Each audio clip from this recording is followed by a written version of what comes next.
هتكلم عن الشخصية التانية. أنا فضلت إن أنا أتكلم عن الإسلام البحيري. إسلام بحيري من مواليد العام 1974. أما رقم الشخصي فهو 7، هو رقم اللوز والحظ، حيث حب الأبحاث والتفكير المنطقي والفضول نحو الحقيقة والمعرفة والأفق الواسع. إسلام بحيري يحب السفر بفكره نحو عالم أشمل وأفضل، ويتسم بالرغبة في نفسه بحثا عن الحقيقة. هو باحث بدرجة بنسبة 100%. بحيري متحفظ وطائش في نفس الوقت، يحمل حساسية داخلية وأداء تحويضي ناقد وبالغ الصراحة. أحيانا في رقم 7 هو رقم اللوز والحظ. أحيانا يكون بحيري انطوائيا متوحدا لا مباليا، يجتاحه الحزن والتخلي وتهدد الشكوك الثقة لديه. إن أبرز مشاكل إسلام بحيري الصحية التي يتوقع له طالعه تتمثل في ركبتين، الساقين، الاضطرابات العصبية، وفي الأرق والكآبة، كما قد يؤدي به حاله إلى حالات الإدمان المؤذية. إن رمز بحيري الكوني هو الهندسي هو المثلث الذي يعلو المربع شبه الخيمة كده، وبجوه رقم الدلو، وكوكبه أورانوس كوكب التمرد والحرية والاستقلالية والإصلاحات الجذرية.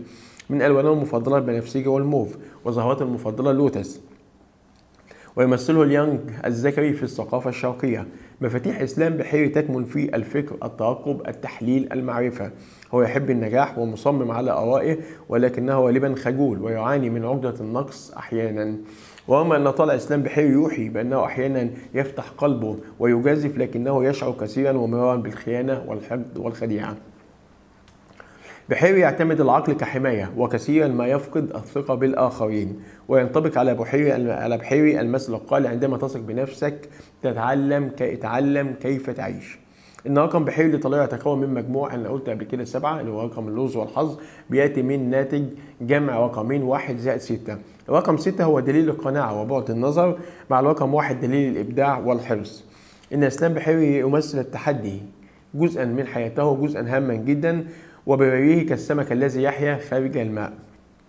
الرقم 1 في طلع بحيري يوشي بالخيانة والدنيا وعقدة النقص والخديعة وعدم الأمان. لذلك فإن رقم إسلام التوتال الإجمالي 7 المنفتح العاقل، والرقم 6 الحاذق والمحلل مقابل الرقم 1، يجعل منه شخصا يخاف على مثاليته ومبادئه من الاهتزاز أو الاعتراض، فيبدو مغلقا بعض الشيء على نفسه، يتوحد في خصوصياته.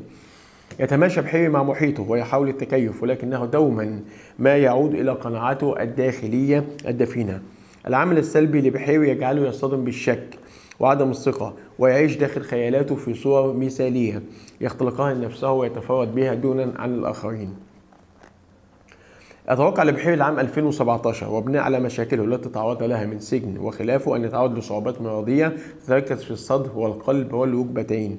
أيضا فإن ما يحكم حياة بحيري القادمة هو رقم 3 الذي يتحكم في مصيره وحياته على جميع الأصعدة، مما يعني أن حياة بحيري القادمة وعلى عكس المتوقع ستكون حياة اجتماعية لطيفة ومحببة، وإن كانت في بعض الأحيان ستكون حياة طيش بعواقب وخيمة على أغلب الأصعدة.